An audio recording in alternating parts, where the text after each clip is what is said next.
Hello, good morning. Hello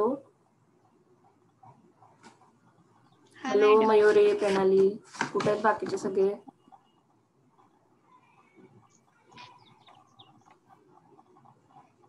दोघीच आहात आज?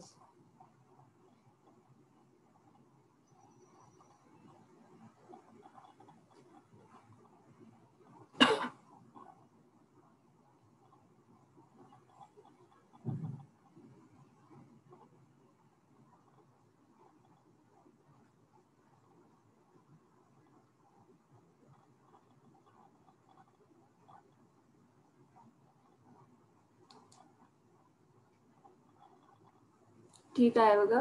Good morning to all of you. So first I congratulate to you all people. तुमचा result लागलेला आहे last सेमिस्टरचा. सगळ्यांचा रिझल्ट समजलेला आहे.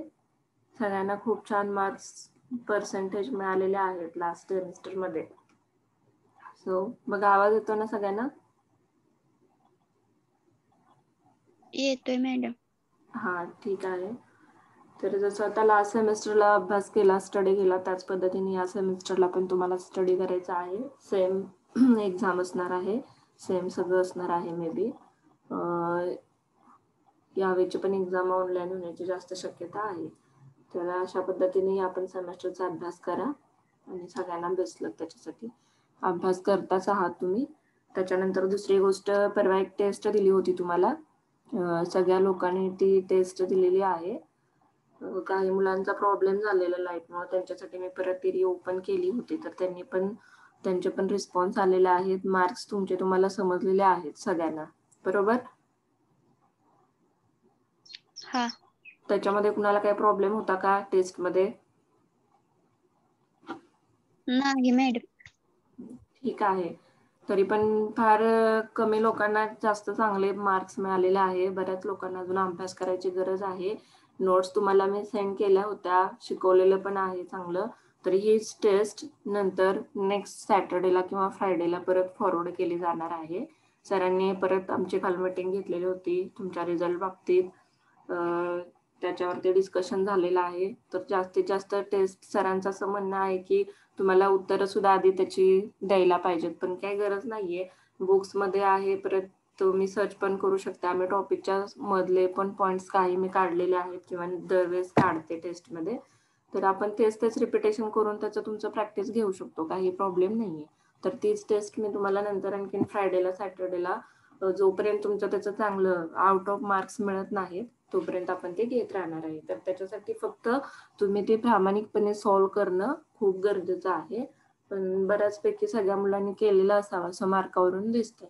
तर असंच तुम्ही प्रॅक्टिस करत राहा, त्याच्यावरून तुमचं स्टडी होत राहील वन बाय वन. आणि त्याच्यात जर काही प्रॉब्लेम असेल कोणाला तर विचारू शकता.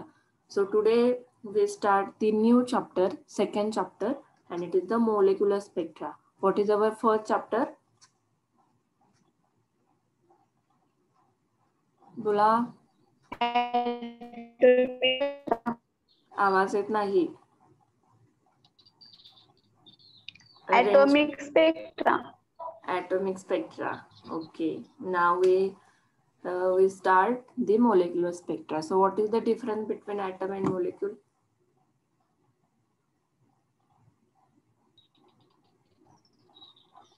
आता atomic spectra आपण बघितला.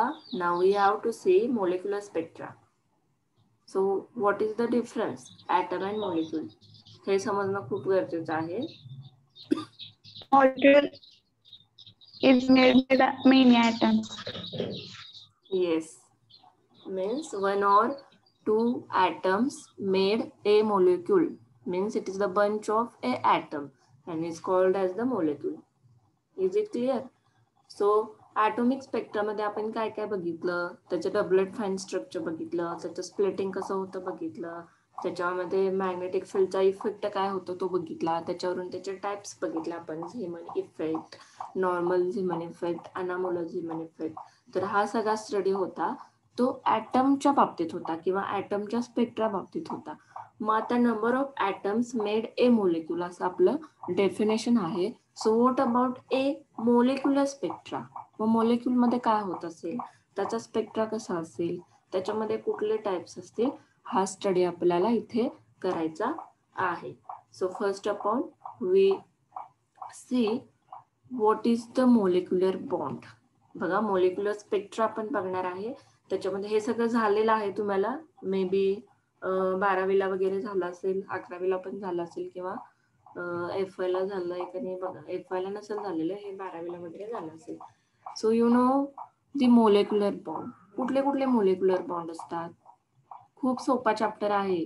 आता ॲटॉमिक स्पेक्ट्रा आपण बघितलाय, हा पेपर मधला गाभा होता हे मी तुम्हाला सांगितलेलं आहे. आता इथून पुढचे चॅप्टर आहेत हे रिव्हिजन टाइप मध्ये आहेत. ऑलरेडी तुम्ही ते स्टडी केलेले आहेत. सो पहिला हा पण चॅप्टर महत्वाचा आहे, बट फर्स्ट चॅप्टर हा खूपच महत्वाचा आहे. सगळ्यांनी त्याचा स्टडी करायचा आहे. ठीक आहे. सो मोलिक्युलर बॉन्ड बघा, कोण सांगेल molecular bond? What is mean by molecular bond? What are there different types?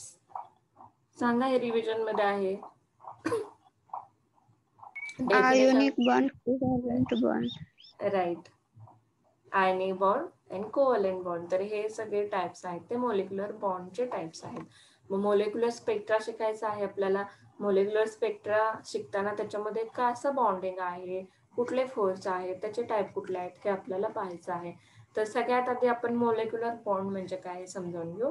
So molecular bond, A molecule is form when atoms bond by sharing of pair of electrons, and this sharing can occur from atom to atom or from an atom to another molecule.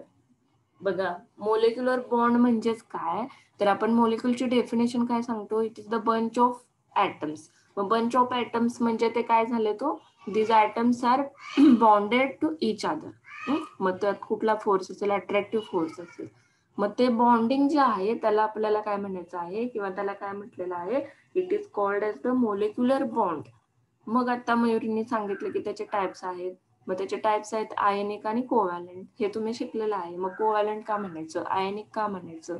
आणि एखादा molecule असा पण आहे की त्याच्यामध्ये बॉन्डिंगच नाहीये.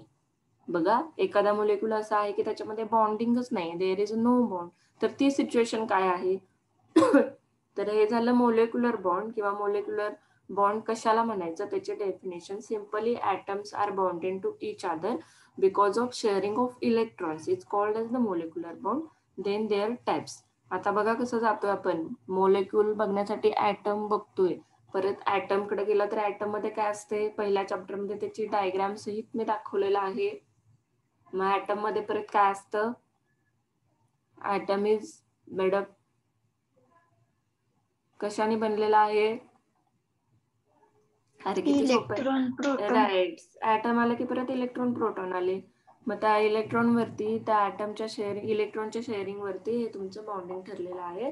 So types of, त्याच्यासाठी types बघण्याच्या आधी जनरल मोलिक्यूल कसा असतो बघा. इथं 2 मेकॅनिक्स आपल्याला यूज करायचे आहेत, किंवा 2-3 ॲट अ टाइम मेकॅनिक्स आपण इथं यूज करत आलोय पहिल्या चॅप्टर पासून.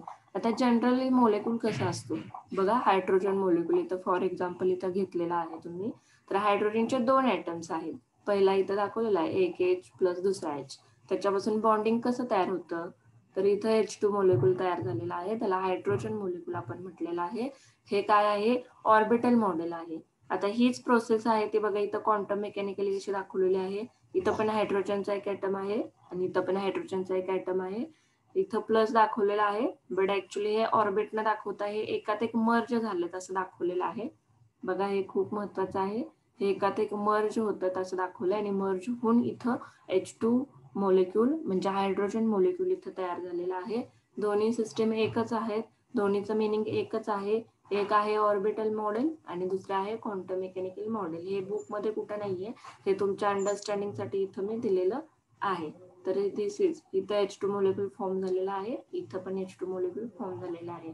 फ्रॉम कशावरून, तर ह्या 2 H च्या 2 सेपरेट ॲटम आहेत त्याच्या कॉम्बिनेशनवरून. तर ह्याला आपण H2 मोलिक्यूल असं म्हटलेलं आहे, किंवा मोलिक्युलर बॉन्ड असं म्हटलेलं आहे.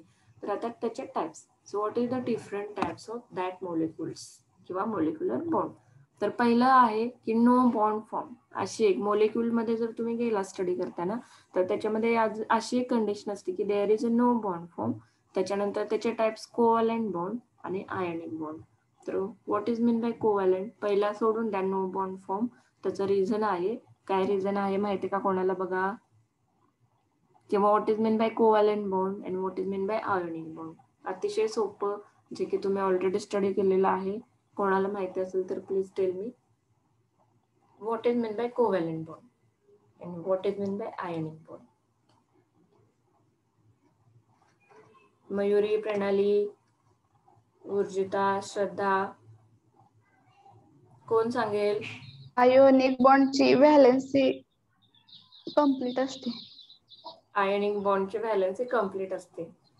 ठीक आहे. आणि कोव्हॅलेंट बॉन्डची इनकम्प्लीट असते का?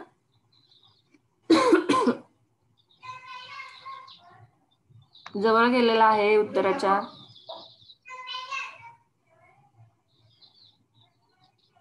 तर बघा वन बाय वन आपण बघूयात त्याचे टाइप्स. हे झालेलं आहे तुम्हाला. आयनिक बॉन्ड ठीक आहे, व्हॅलेन्सी पर्यंत आलेला आहे, जास्त कमीचा इश्यू नाही. तर फक्त व्हॅलेन्स इलेक्ट्रॉन इथे कन्सिडर करायचा आहे आणि इथे शेअरिंग ऑफ इलेक्ट्रॉन कन्सिडर करायचे. बघा आता वन बाय वन बघितल्यावरती तुम्हाला समजेल डेफिनेशन. तर टाइप्स ऑफ मॉलिक्युलर बॉन्ड मध्ये पहिला कन्सेप्ट आहे no bond. No bond is form का असेल? असा एखादा मॉलिक्युल आहे की त्याच्यामध्ये no bond form. Do you know Pauli's exclusion principle? Pauli's exclusion principle कोणाला माहित आहे का? क्वांटम मेकॅनिक मधलं माहिती आहे का? ऐकले नाही. तेच आहे, सगळं झालेलंच आहे बाळांनो. हे तेच रिव्हिजन टाइप मध्ये अभ्यास करायची सुद्धा गरज नाहीये. तर पॉलिस एक्सक्लुजन प्रिन्सिपल काय सांगतं? There is no two electron can live in same quantum state. Easy language मध्ये सांगते. दोन क्वांटम मेकॅनिक्स मध्ये आहे पॉलिस एक्सक्लुजन प्रिन्सिपल. मग पावलीने काय सांगितलेलं आहे? In quantum mechanics there is a no two electron can live in same quantum state. म्हणजे दोन इलेक्ट्रॉन एका क्वांटम स्टेट मध्ये राहू शकत नाहीत, आणि ते एका क्वांटम स्टेट मध्ये राहू शकत नाहीत म्हणून इथं बॉन्डच फॉर्म होत नाही. ते दोन्ही एकत्र राहायला पाहिजे ना बॉन्ड फॉर्म होताना. कारण आपलं एम काय आहे? मॉलिक्युलर बॉन्ड कधी फॉर्म होणार आहे? ज्यावेळी तुमच्या इलेक्ट्रॉनचं शेअरिंग होणार आहे, ज्यावेळी तुमच्या इलेक्ट्रॉनचं ट्रान्सफॉर्मेशन होणार आहे, त्याच्यातून तुमचं बॉन्डिंग तयार होणार आहे. पण इथं पॉलिसचं प्रिन्सिपल काय सांगतंय की there is a no two electron can live in same quantum state. इथं इलेक्ट्रॉन एकत्र राहू शकत नाहीयेत म्हणून इथं बॉन्डच फॉर्म होत नाहीये. So this is first. बघा there is no bond is form. बघा मग त्याच्यावरून the two atoms when from a system the electron structures overlap and according to Pauli's exclusion principle there is a no two electrons can occupy the same quantum state, and this is the reason for there is a no formation of a bond. तर हे simple reason आहे. In quantum mechanics according to Pauli's exclusion principle there is no two electrons can occupy same quantum state, आणि म्हणून इथं हा तुमचा bond form होत नाही आहे. हे झालं पहिलं reason, there is a no bond formation. त्याच पद्धतीनं what is a covalent bond हे तुम्ही सांगणं खूप मला अपेक्षित होतं, बट तुम्ही लोक सांगत नाही आहात. Bond formed by sharing pair of electron. Call येतोय. हॅलो, हा एक मिनिट, मी नंतर कॉल करते, जरा लेक्चर चालू आहे.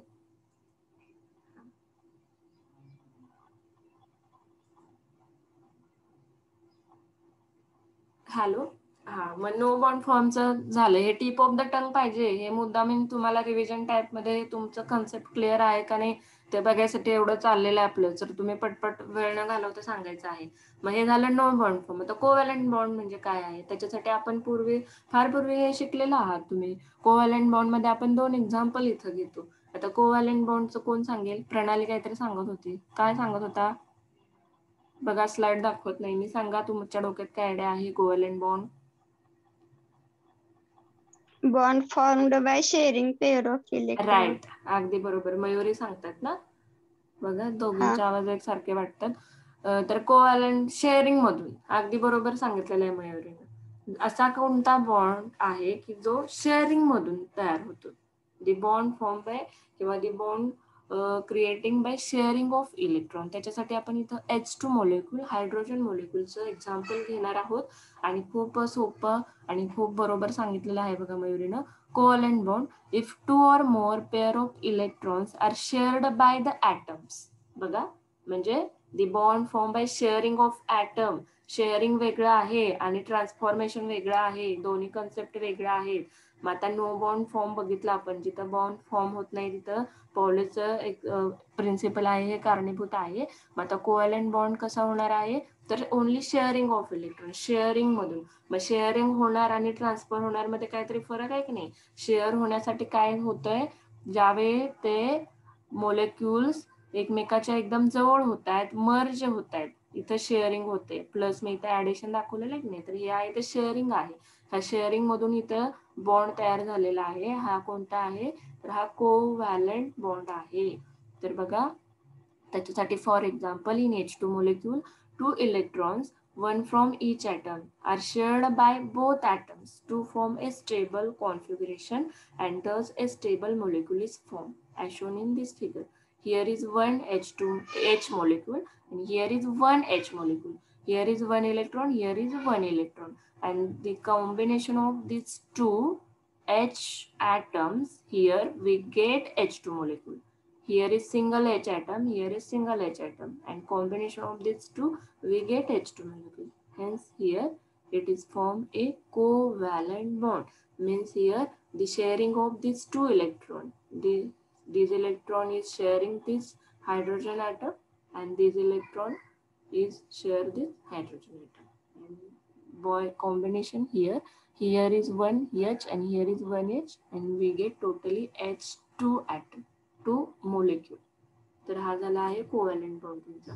सो तुमचा थर्ड टाइप आयोनिक. कोव्हॅलेंट समजला का, सिंपली डोक्यात ठेवायचा आहे.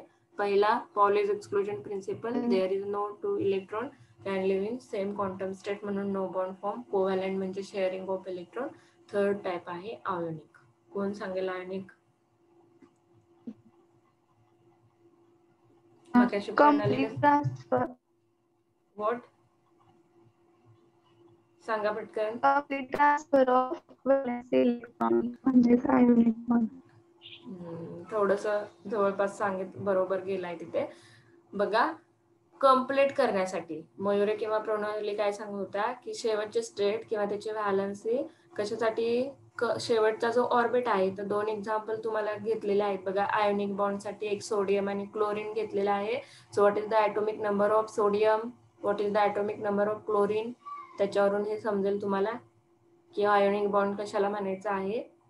दोन एक्झाम्पल इथं घेतलेले आहेत. सांगा ना, किती सोपं आहे रे, सगळं मीच सांगायचं का. 11 आणि 17. सिंपली दोन ऍटम्स इथं, दोन मोलेक्युल घेतलेले आहेत. एक सोडियमचा घेतलेला आहे आणि एक क्लोरीनचा ऍटम घेतलाय, सोडियमचा ऍटम घेतलाय. सो सोडियमचा ऍटॉमिक नंबर किती असतो, 11. क्लोरीनचा किती असतो, 17. अगदी बरोबर आहे. सो इलेक्ट्रॉनिक कॉन्फिगरेशन मध्ये जावा. डेफिनेशन जाऊ दे, मी तुम्हाला फिगर वरून क्लिअर करून देते. तर आता बरोबर सांगितलेलं आहे, सोडियमचा ॲटॉमिक नंबर हा 11 असतो. मग पहिल्या ऑर्बिटची कॅपॅसिटी किती असते, 2 असते. दुसऱ्या ऑर्बिटची किती असते, 2. 6. पहिल्याची 2, त्याच्यानंतर 8. 8, 6 किती आणि झाले, 8. 10 झाले. आणि आता हा तिसरा ऑर्बिट आहे, ह्याच्यामध्ये किती राहणार, सोडियम मध्ये किती इलेक्ट्रॉन राहतील शिल्लक, इथं एकच राहील 1. ना, तिसऱ्या ऑर्बिट मध्ये 1 राहील फक्त.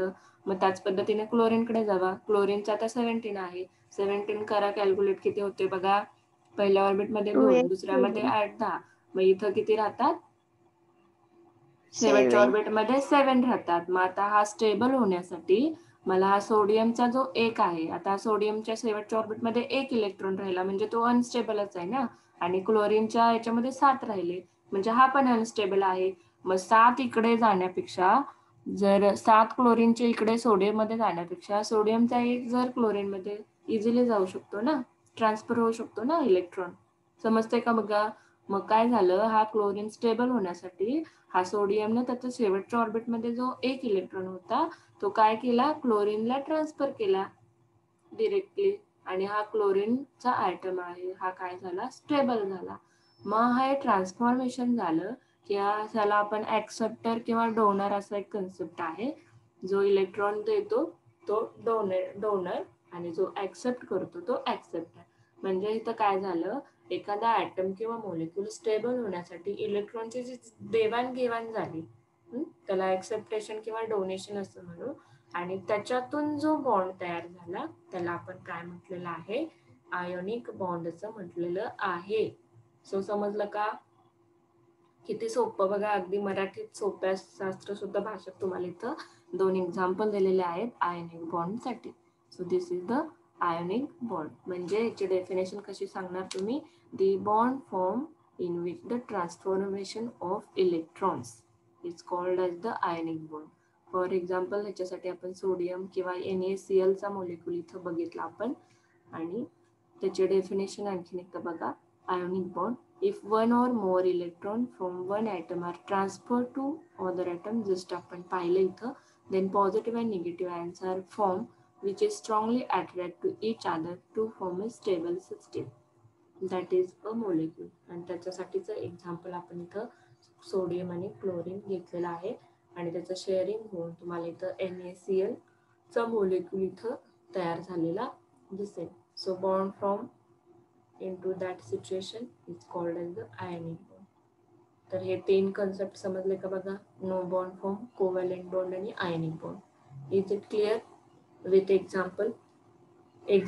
कोव्हॅलेंट बॉन्ड म्हटले की हायड्रोजन मोलिक्यूल यायला पाहिजे, आयनिक बॉन्ड म्हटले की NaCl चा मोलिक्यूल यायला पाहिजे.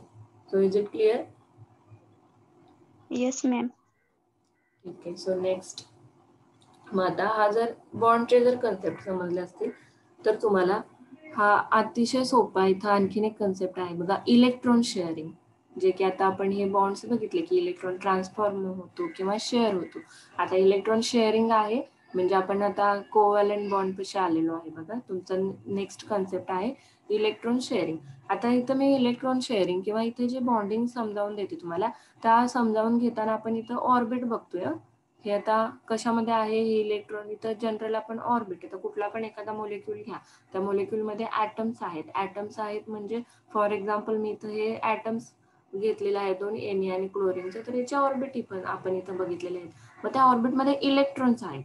मग आता शेअरिंग ऑफ इलेक्ट्रॉन बघायचे, तर हा खूप इंटरेस्टिंग कन्सेप्ट आहे बघा इलेक्ट्रॉन शेअरिंगचा.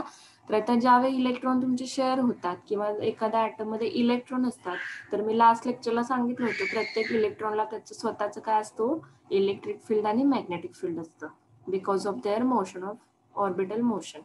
हे सांगितलं होतं का नाही? मग आता हे इलेक्ट्रॉन ज्यावेळी शेअर होतात त्यावेळी बघा, 2 आता मोलेक्यूल बघायचा आहे आपल्याला. मग इथं आता कसा समजावून घेताय बघा, खूप सोपा कन्सेप्ट आहे. आता इथं एक प्रोटॉन आहे ए, काय बघतोय आपण, इलेक्ट्रॉन शेअरिंग बघतोय. मग इलेक्ट्रॉन ही तुमच्या फिगर बुकमध्ये आहे, बुकमध्ये दिलेली फिगर आहे. तुमच्या अंडरस्टँडिंगसाठी मी अजून इथं फिगर घेतलेल्या आहेत. सो 1 बाय 1 आपण बघू. मग मला आता इलेक्ट्रॉन शेअरिंग बघायचं आहे म्हणजे इथे कोणता बॉन्ड असणार आहे, हो कोव्हॅलेंट बॉन्ड असणार आहे. मग आता हे शेअरिंग होण्यासाठी आपल्याला इथं 2 डिफरंट ॲटम पाहिजे आहेत. मग इथं ए आणि बी हे 2 पार्टिकल, सेपरेट पार्टिकल म्हणा तुम्ही किंवा ॲटम म्हणा, तर त्याचं शेअरिंग होणार आहे. मग आता हे शेअरिंग होताना याचं नेचर कसं असतो in case of quantum mechanics, मी आता जस्ट काय सांगितलं आहे, हा एक वेगळा पार्टिकल आहे ए आणि हा वेगळा पार्टिकल आहे बी. मग आता ह्याच्या भोवती इलेक्ट्रॉन आहे आणि बीच्या भोवती पण इलेक्ट्रॉन आहे, एच्या भोवती पण इलेक्ट्रॉन आहे. मग आता ह्याचं बिहेवियर कसं असते, it is just like a well. बघा इथं वेल सारखं चित्र दाखवलेलं आहे. मग ही वेल का क्रिएट झालेली आहे, because of their electric field आणि मॅग्नेटिक फील्ड. इलेक्ट्रॉनचं ज्यावेळी तुमच्या ऑर्बिटमध्ये मूव्ह होतो, हा सेंटर कन्सिडर करा, आणि या सेंटरमध्ये काय आहे, वेल. बघा इथं जे इलेक्ट्रॉन आहेत हे ऑर्बिटमध्ये मूव्ह होतात, त्याला त्याचं स्वतःचं इलेक्ट्रिक फील्ड आहे, म्हणजे त्याच्या स्वतःचं भोवती त्याचं एक सेपरेट बॅरियर तयार झालेलं आहे, आणि ते जस्ट लाईक अ वेल. आणखीन एका फिगरमध्ये तुम्हाला ते समजेल बघा, इट इज जस्ट लाईक. हे फिगर बुक्समध्ये नाहीये कुठं, हे तुमच्या अंडरस्टँडिंगसाठी घेतलेलं आहे. सिम्पली 2 ॲटम आहेत बघा, अतिशय सोपं. आपल्याला शेअरिंग बघायचं आहे, तर इन केस इथं इमॅजिन करायचं आहे, इथं एक ॲटम आहे आणि इथं एक ॲटम आहे. दिसतंय का स्क्रीनवर सगळ्यांना? बघा नाही मी एकटीच बडबड करतेय. इथं एक सिम्पली एक ॲटम आहे आणि इथे एक ॲटम आहे, किंवा इथे एक सेपरेट पार्टिकल आहे आणि इथे एक सेपरेट पार्टिकल आहे. तर हे 2 ॲटम आहेत. मग हे दोन ॲटम त्यांच्या त्यांच्या मोशनमध्ये इथं सर्कल आहे की नाही, या ऑर्बिटल मोशनमध्ये मूव्ह होत आहेत. इथं हा पार्टिकल ए जो इथं दाखवलाय की नाही, तो माझा इथं आहे. परत हा बी जो इथं दाखवलाय की नाही, तो बी इथं आहे. त्यांचं मोशन चालू आहे, ऑर्बिटमध्ये ते मूव्ह होत आहेत. मग हे मूव्ह होताना it is just like a well type because of their electric field. त्यांचं एक स्वतःचं आवरण तयार झालं. ही वेल म्हणजेच काय, तर एक स्वतःचं काचेचं आवरण असतं ना, हे इमॅजिनेशन मध्ये आहे. तर हे इलेक्ट्रॉन आहे ह्या ॲटम मध्ये, तर त्याला एक आवरण तयार झालेलं आहे. इथं हा पार्ट ए आहे, इथं हा पार्ट बी आहे. मग आता त्यांचं शेअरिंग कसं होणार? ते शेअरिंग होण्यासाठी आता हे दोन वेल्स क्रिएट झालेले आहेत बिकॉज ऑफ इलेक्ट्रिक फील्ड. मग आता हे शेअरिंग होण्यासाठी ह्या दोन्ही वेल्स आहेत त्या काय यायला पाहिजे, तो एकत्र यायला पाहिजेत, ह्या नियर यायला पाहिजेत किंवा ह्या मर्ज व्हायला पाहिजेत. ज्यावेळी ह्या वेल्स आहेत ह्या मर्ज होतील, एकात एक मिक्स होतील, म्हणजे ह्या एकात एक ज्यावेळी मिक्स होतील ह्या दोन वेल, त्यावेळी आपण काय म्हणणार, इथला इलेक्ट्रॉनचं आणि इथल्या इलेक्ट्रॉनचं शेअरिंग झालं असं म्हणणार. आणि त्याच्यातून जो बॉन्ड फॉर्म झाला त्याला आपण कोव्हॅलेंट बॉन्ड म्हणणार. मग आता हे शेअरिंग कशावर डिपेंड आहे, हे ऑर्बिट आहे, ऍक्च्युली हे ऑर्बिट आहे आणि हे ऑर्बिटमध्ये असं वेल क्रिएट होते असं इमॅजिन करायचंय आपल्याला. समजतंय का? बघा, दोन ॲटम्स आहेत, त्या ॲटम्स मधले जे इलेक्ट्रॉन आहेत हे ऑर्बिटमध्ये मूव्ह होत आहेत. ते मूव्ह होताना it is just like a well असं आपल्याला इमॅजिन करायचं आहे. म्हणून आपण इथं वेलचं चित्र इथं दिलेलं आहे बघा. आणि मग ज्यावेळी ते एकात एक मिक्स होतील, मर्ज होतील, त्यावेळी तिथं ते शेअरिंग होणार आहे आणि बॉन्ड फॉर्म होणार आहे. तर त्याच्यासाठी इथं दुसरी फिगर मी इथं दिलेली आहे अंडरस्टँडिंगसाठी. फिगर ही बुकमध्ये नाहीये. आता बघा, मी इथं जसं म्हणते की दोन ॲटम सेपरेट आहेत, तसं इथं एक हायड्रोजनचा ॲटम आहे आणि इथं एक हायड्रोजनचा ॲटम आहे. इथले इलेक्ट्रॉन वेगळे आहेत, इथले इलेक्ट्रॉन वेगळे आहेत. हे त्यांचे मूव्ह होत आहेत, सर्क्युलर ऑर्बिटमध्ये इकडे मूव्ह होत आहेत. आणि हे मूव्ह होताना हे बॅरियर तयार झालेलं आहे त्याच पद्धतीनं. मग आता इथलं जे डिस्टन्स असेल हे काय असेल, कोण सांगेल? इथलं हे मधला जो स्पेस आहे हा काय असेल? न्यूक्लियसचं distance. It is right means it is called as radius. बघा, म्हणजे ह्या दोन सेपरेट वेल आहेत. मी काय मगाचपासून सांगते तुम्हाला की दोन सेपरेट पार्टिकल, मग इथं एक हायड्रोजन, इथं एक हायड्रोजन. मग आपल्याला शेअरिंग बघायचं आहे. मग ती शेअरिंग कधी होणार आहे? शेअरिंग कधी होणार आहे? कधी जास्त शेअरिंग होण्याची प्रोबॅबिलिटी आहे? द डिस्टन्स, इथं दोन वेल्स आपण दाखवलेला आहे आणि the distance between these two wells, if this distance between two wells is very large, then is it possible to share the electrons between these two wells? काय म्हणते बघा मी, if the distance between these two wells is very large, then is it possibility to sharing of these two electrons from these H and these two H? Is it possible? No. इथं लिहिलंय की there is a minimum probability because हे distance जास्त आहे. आपल्याला हे share होण्यासाठी आता ह्या दोन वेल्स आहेत, हे जस्ट हे वेल म्हणजे दुसरं काही नाहीये. तर इथं एक इलेक्ट्रॉन आहे एचचा आणि इथे एक एचचा, पण हे वेल का फॉर्म झालेला आहे? Because of their electric field. म्हणजे त्याच्या स्वतःभोवती एक आवरण तयार झालेलं आहे. इट इज जस्ट लाईक ए वेल असं इथं दाखवायचं आहे, इमॅजिन करायचं आहे. बघा मी सांगते अजून फोडून फोडून. मग आता मला इथं जर हे डिस्टन्स ह्या दोन वेल मधलं किंवा हा हायड्रोजन इकडचा आणि इकडचा हायड्रोजन हा जर खूप दूर असेल एकमेकांपासून, तर तिथं प्रोबॅबिलिटी होईल का शेअरिंगची? नाही होणार ना, शेअर होणारच नाही, ते त्यांच्या बॅरियर मध्येच मूव्ह होत राहतील. But if this distance is small, हे जर डिस्टन्स, आता इथे बघा हा वेल आहे तो एकमेकांपासून दूर आहे. आता इथं तुम्ही थर्ड फिगर मध्ये जर बघितलं तर ही वेल आहे ती या दुसऱ्या वेलच्या जवळ आलेली आहे आणि इथं सुट्टा आहे बघा, तर इथं ती अटॅच झालेली आहे. समजतंय का फिगर मधून? येस और नो? तर आता इथं एचचा हा एक हा. ऍटम आणि इथला एचचा ऍटम आहे, हे कंबाईन झालेले आहेत. ह्या दोन्ही वेल ह्या काय झालं, एकात एक मिक्स झालेला आहे. इथलं जे डिस्टन्स आहे ते काय झालेलं आहे, कमी झालेलं आहे. Means there is a maximum probability of electron sharing. इथं फिगर मध्येच तुम्हाला सांगितलेलं आहे. इथं डेफिनेशन पाठ करायची पण गरज नाही किंवा एखादी माहिती पण सांगायची गरज नाही. ह्या फिगर फक्त ध्यानात ठेवा, त्याच्यावरून तुमचा हा इलेक्ट्रॉन शेअरिंगचा कन्सेप्ट आहे हा क्लिअर होऊ शकतो. मग सिंपली दोन फिगर बघा इथं, इलेक्ट्रॉन बॅरियर किंवा त्याची पोटेन्शियल वेल जी की तुमच्या इलेक्ट्रॉनच्या मोशन मुळे क्रिएट झाली असेल. If this distance is very large, so there is a very low probability of sharing of electron, but if this distance is very small, then here is a maximum probability for electron sharing, and here your molecule is formed and it is the H2 molecule. So असा हा बॅरियरचा किंवा potential वेलचा हा concept आहे, त्यालाच electron sharing असं म्हटलेलं आहे. तर हे जास्त माहितीसाठी, जास्त अंडरस्टँडिंगसाठी तुम्हाला ह्या फिगर्स मी काढलेला आहे, तिथं स्क्रीनवरती घेतलेले आहेत. बुकमध्ये फक्त ही तुमची फिगर आहे, याच्यावरून तुम्हाला इथे सांगितलेलं आहे. सो आता आपण मी बोलले तेच इथं दाखवलेलं आहे. सो 1 बाय 1 आपण बघू, फिगर समजले असेल तर. So what is that electron sharing, तेच इथं आहे बॉक्स 1 आणि बॉक्स 2, जो की आपण इथं बॉक्स घेतलेला आहे. त्याच्यामध्ये 2 पार्टिकल्स ए आणि बी दाखवलेला आहे, जे की इथं तुमच्या फिगरमध्ये ए आणि बी दाखवलेलं आहे. So what is that barrier, बघा पोटेन्शियल बॅरियर. सो आता जे आपण बघितलं तेच बोलायचं आहे, त्याच्यासाठी फिगर ध्यानात ठेवा. हे मी तुम्हाला प्रत्येक वेळी क्लू देत असते, तर त्या पद्धतीने तुम्ही स्टडी करायचं आहे. सो बघा, इलेक्ट्रॉन शेअरिंग. नाव we have to see theory. In order to understand the electron sharing, आता फिगर डोळ्यासमोर पाहिजे तुमच्या. In order to understand the electron sharing to form a stable molecule system, let us consider a simplest H2 molecule, जो की आता आपण पाहिला. बघा, the electric field around a proton behaves like a potential barrier, just like we have to see. So in H2 molecule, 2 protons from 2 boxes with wall in between them. बरोबर आहे? बघा, in H2 molecule 2 protons from 2 boxes. Here 2 protons in 2 boxes.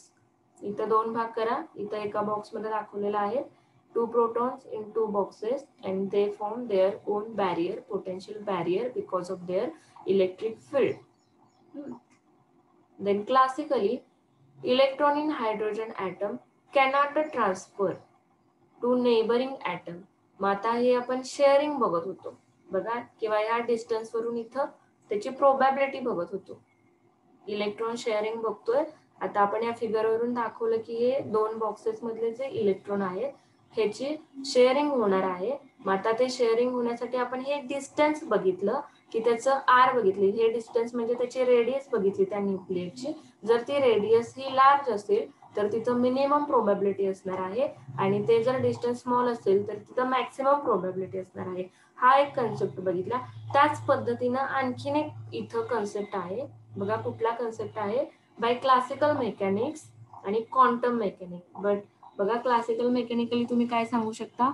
In classical mechanic किंवा classically, electron in hydrogen atom cannot transfer to neighbouring item.